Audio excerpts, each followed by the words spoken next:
দেখো ডিম আন্ডা সবাই চেনো, তা আজকে কি রান্না করব? ডিম দিয়ে ডিমের অমলেট দিয়ে তরকারি। তাহলে চলো তোমাদের দেখাই। এই যে ডিম দিয়ে ডিমের অমলেট তরকারি। এই যে ওখানে পেঁয়াজ দিয়ে দিচ্ছি, জিরে ফোড়ন দিয়েছি আর পেঁয়াজটা ভেজে নিলাম। ডিম দিয়ে ডিমের অমলেটের তরকারি।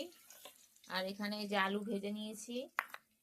আর কি রান্না করেছি এই দেখো, বেগুন ভাজা করেছি আর ডিম দিয়ে ডিমের অমলেটের তরকারি। আর এখানে এই যে মশলা করা হয়ে গেছে মিক্সচারে, আদা রসুন পেঁয়াজ লঙ্কা টমেটো তো মশলা করা হয়ে গেছে, মশলাগুলো দিয়ে দিলাম। এবার ভালো করে মশলাটাকে কষিয়ে নেব। আর পরিমাণ মতো কি দিয়ে দেবো বলো তো? পরিমাণ মতো নুন দিয়ে দেবো, পরিমাণ মতো নুন দিয়ে দিলাম। আর দিয়ে দেবো পরিমাণ মতো হলুদ, পরিমাণ মতো হলুদ দিয়ে দিলাম। এবার ভালো করে এটাকে কষাবো। হলুদ দিয়েছি, হলুদটাকে ভালো করে কষিয়ে নেবো, নাহলে হলুদের গন্ধ বেরোবে। এই মিক্সচারে যেটুকু মশলা লেগেছিল একটু জল দিয়ে গুলে দিয়ে দিলাম।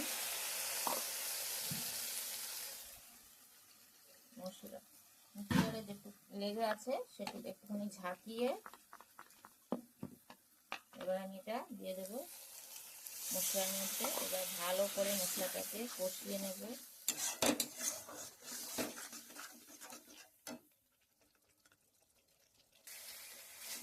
মশলাটা কষানো হয়ে গেছে, আর একটু কষাবো আলুটা দিয়ে। এই আলুটা দিয়ে দেবো, আলুটা দিয়ে এবার একটু কষিয়ে নেব।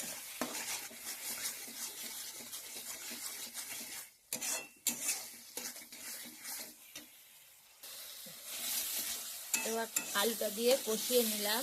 এবার আমি দিয়ে দেবো এখানে রাঁধুনি গুঁড়ো, জিরের গুঁড়ো। এই যে রাঁধুনি জিরের গুঁড়ো দিয়ে দেবো,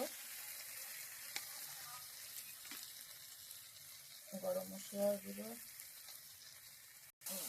ভালো করে নেড়ে নেব মশলাটা। এবার আমি পরিমাণ মতো জল দিয়ে দেবো।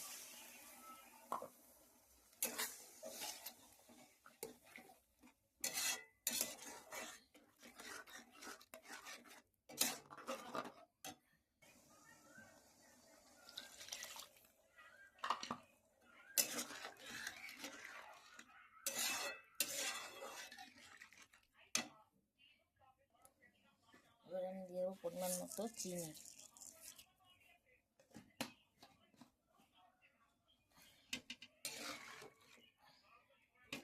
এবার আমি ডিমগুলো যে ভেজে রেখেছিলাম এই ডিমগুলো দিয়ে দেবো ঝোলে।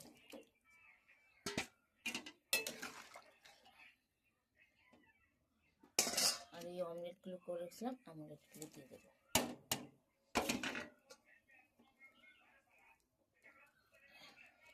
তাহলে আজকে রেসিপি আমার রান্না ডিম দিয়ে ডিমের অমলেট দিয়ে আলু দিয়ে মশলা দিয়ে তরকারি।